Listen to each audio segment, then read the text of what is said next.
అందరికీ నమస్కారం। ఈరోజు అనంతపురం నగరంలో ఆజాద్ ఫంక్షన్ హాల్లో భారీ ఎత్తున ఇమాంలకు మౌజన్ల సమావేశం జరిగింది। అందులో భాగంగా ఈరోజు వర్క్ బోర్డు సంబంధించి అదేవిధంగా అనేక విషయాల గురించి కూడా సమావేశంలో చర్చించడం జరిగింది। అందులో భాగంగా మనతో పాటు మాట్లాడడానికి షకీల్ షఫీ గారు ఉన్నారు। అయితే ఈరోజు ఇమాంలకు మౌజన్లకు పెద్దపీట వేసి ఈరోజు వారి వంతు సహాయంగా కూడా సేవ చేస్తూ ఉన్నారు। ఆ సేవ ఏంటి అనేక విషయాలు తెలుసుకునే ప్రయత్నం చేస్తాం। సార్ చెప్పండి, ఈరోజు ఇమాంలకు మౌజన్లకు పెద్దపీట వేసి మీరు ఈరోజు కార్యక్రమం చేస్తున్నారు। ఆ కార్యక్రమం ఏంటి, ఆ కార్యక్రమం ఉద్దేశించి ఎందుకు చేస్తున్నారు? గత ఎన్నికల కంటే ముందు 2 నెలల కింద మాత్రమే ఇమాం పేష్మాములకు ఉడతా భక్తిన వాళ్ళ 6 నెలల వేతనాలు ఇవ్వడం జరిగింది ఎన్నికల కంటే ముందు గత ప్రభుత్వం। ఈ రోజుకు మరి 6 నెలల జీతాలు రాలేదు, గౌరవ వేతనాలు రాలేదు।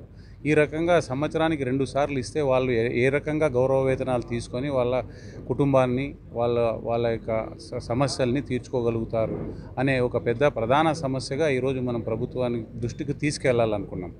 ఈరోజు అనంతపూర్లో దాదాపు వక్ఫ్ బోర్డు నుంచి నిధులు తీసుకుంటున్న 300 మసీదులు దాదాపు 2,80,00,000 రూపాయలు బకాయిలు ఉన్నాయి।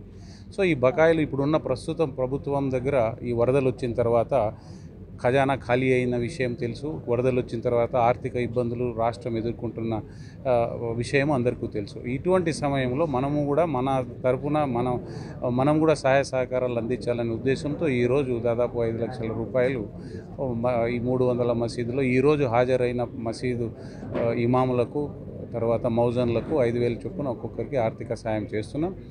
తర్వాత వీళ్ళ పిల్లల చదువులకు తర్వాత వీళ్ళ హెల్త్కు సంబంధించి కూడా ప్రత్యేక చర్యలు ప్రత్యేక స్కీము ప్రభుత్వం ఇస్తే బాగుంటుంది। వీళ్ళు ప్రతి మసీదులోనూ వీళ్ళు ఎంతో సేవలు చేస్తున్నారు, కమ్యూనిటీ సేవలు చేస్తున్నారు కాబట్టి వీళ్ళని గుర్తించాలా। వీళ్ళు కేవలం ఆ 10,000 15,000 పైన వీళ్ళ జీవనాధారము వాళ్ళకు దానిపైన ఆధారపడి ఉన్నారు। దయచేసి ప్రభుత్వానికి వీళ్ళకి ఏదైనా ప్రత్యేక స్కీములు, హెల్త్ స్కీమ్స్, ఎడ్యుకేషన్ స్కీమ్స్, తర్వాత వీళ్ళ యొక్క ఆర్థిక సమస్యలను తీర్చాలా। ఎందుకంటే ఈరోజు మసీదుల కంటే ఎక్కువ ఇమాం చదువులు చదువుకున్న వాళ్ళు ఉన్నారు, వాళ్ళు అనేక ఆర్థిక ఇబ్బందులు పడుతున్నారు కాబట్టి ఒక సామాజిక న్యాయం చేయాలనే ఉద్దేశంతో మేము ముందుకు వచ్చాం। ఇదే రకంగా ప్రతి జిల్లాలోనూ సమావేశాలు అయ్యి అక్కడ లోకల్గా ఉన్న ఇండస్ట్రీస్ని తర్వాత మసీదు పెద్దలని మత పెద్దలని ఇన్వాల్వ్ చేసి మౌజన్లను పేష్మాములకు కాపాడాలా, రాష్ట్ర వ్యాప్తంగా వాళ్ళని కాపాడాలా, ప్రభుత్వం పైన భారం తగ్గించి మనం కూడా వాళ్ళ సహాయ సహకారాలు అందించాలనే ఉద్దేశంతో ఈరోజు ఇక్కడ సమావేశమైనాం। దాదాపు అనంతపురం జిల్లా నుంచి 300 మంది మసీదులు ఇమాములు వచ్చారు, వాళ్ళకందరికీ ఆర్థిక సహాయం చేస్తున్నాం। అందరూ కూడా దీన్ని ఆసరాగా తీసుకొని సహాయ సహకారాలు ప్రతి జిల్లాలో అందిస్తే బాగుంటుందని మేము అందరికీ మనవి చేస్తున్నాం। అయితే మరి ఆర్థిక సహాయం అన్నారు, మరి ఆర్థిక సహాయం మీ ద్వారా ఇస్తున్నారా, మరి వర్క్ బోర్డు నుంచి ఏమన్నా? లేదండి, వర్క్ బోర్డు నుంచి మాకు నిధులు రావు, వర్క్ బోర్డు డైరెక్ట్గా DMW వాళ్ళకి ఇస్తారు। ఇది మేము స్వతహాగా నిర్ణయం తీసుకున్నాం। మాది ఏదైతే రాష్ట్ర ముతవల్లీల సంఘం నేను అధ్యక్షునిగా ఉన్నాను, మా ముతవల్లీలందరూ కూడా 23వ తేదీ ముఖ్యమంత్రి గారిని కూడా కలిసి వరద నిధులు కూడా సహాయ సహకారాలు అందించాం। అలాగే మనము ఇప్పుడు ఇక్కడ మా దృష్టికి వచ్చిన పేష్మాములు ఇమాములను మొదట ప్రయారిటీ కింద వాళ్ళని సాయం చేయాలనుకున్నాం। ఇది ఏ రకమైన ప్రభుత్వ నిధులు కాదు, మా స్వతహాగా ఇస్తున్నాం। ఎందుకంటే వాళ్ళ పరిస్థితి చూసిన తర్వాత ఉండలేక ఈ రకంగా అందరూ ముందుకు రావాలా, ప్రజా సంఘాలు కానీ మంచి ఇండస్ట్రీస్ అందరూ కూడా ఇదే కార్యక్రమం ఈ రకంగా చేయాలి రాష్ట్ర వ్యాప్తంగానే మేము అనుకుంటున్నాం। అయితే మరి ఇప్పుడు వర్క్ బోర్డు సంబంధించి చాలా వరకు రూమర్స్ కానీ ఇంకోటి కొన్ని న్యూస్లు కూడా వస్తున్నాయి, మరి అది వర్క్ బోర్డులో వేరే వాళ్ళని కూడా దీంట్లో ఇన్వాల్వ్ చేస్తారు ఫ్యూచర్లో, మరి బీజేపీ గవర్నమెంట్ ఇది చేస్తూ ఉంది, ఎంబేస్మెంట్ బిల్లు పెడతా ఉన్నారు, మరి దాని గురించి మీరు ఏ విధంగా చర్యలు తీసుకోబోతున్నారు? ఆల్రెడీ మేము మీకు తెలుసు వక్ఫ్ సవరణ చట్టానికి మేము వ్యతిరేకమన్నాం, మా మంత్రివర్యులు ఫారూక్ గారు కూడా మేము కూడా వ్యతిరేకమని అన్నాము। ముఖ్యమంత్రి చంద్రబాబు నాయుడు గారి దృష్టికి కూడా మేము తెలియజేశాము, వాళ్ళు కూడా సానుకూలంగా స్పందించి ఇంకా చర్చలోనే ఉంది కాబట్టి, పార్లమెంటరీ అడ్వైజరీ కమిటీలోనే ఉంది కాబట్టి, ఏ నిర్ణయం ఇంకా తీసుకోలేదు కాబట్టి తప్పకుండా నేను మీ సహాయ సహకారాలు అందిస్తారు, చెప్పిన మాట తూచా తప్పకుండా వాళ్ళు అందిస్తారు। ఏవైనా ఇప్పుడు తీసుకున్న వక్ఫ్ సవరణల చట్టంలో ఏదైనా సవరణలు ఉంటే సవరణలు చేసిన తర్వాత ప్రజాభిప్రాయము అన్ని తీసుకున్న తర్వాతే దానికి అమలు చేయాలా। మేము వ్యతిరేకం, అందరూ కూడా మూకమ్మడిగా వక్ఫ్ చట్టానికి మేము వ్యతిరేకము। మా ముఖ్యమంత్రి గారిపైన మాకు ఆ నమ్మకం ఉంది, ఫారూక్ గారిపైన నమ్మకం ఉంది, తప్పకుండా న్యాయం జరుగుతుందని కోరుకుంటున్నాను. అయితే చాలా చోట్ల మరి వర్క్ భూములు మరి కాజేస్తున్నారు, వర్క్ భూముల్లో చాలా అన్యాయం జరిగింది, మరి దాని గురించి అనేక రూమర్స్ వస్తూ ఉంటాయి.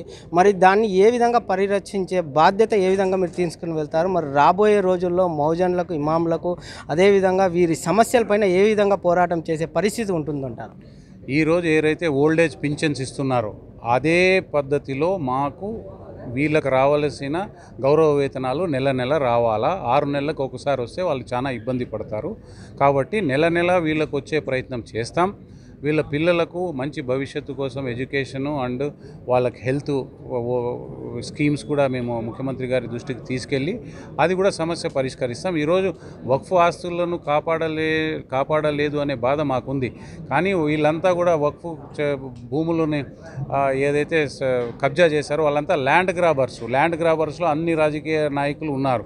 కాబట్టి ల్యాండ్ గ్రాబింగ్ యాక్ట్ కింద వీళ్ళపైన చర్యలు తీసుకొని ముస్లిం ప్రాపర్టీస్ ఈరోజు దాదాపు 40 నుంచి 50% ల్యాండ్ గ్రాబర్స్ చేతిలో ఉన్నాయి.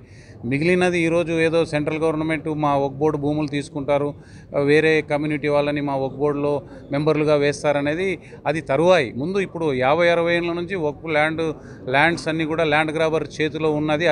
అది స్టేట్ గవర్నమెంట్కి సంబంధం కదా. మళ్ళీ ల్యాండ్ గ్రాబర్స్ని సెంట్రల్ గవర్నమెంట్ ఈరోజు యాక్ట్ చేస్తామంటున్నారు. మీకు అంత చిత్తశుద్ధి ఉంటే ల్యాండ్ గ్రాబర్స్ని ముందు మీరు ఖాళీ చేయండి.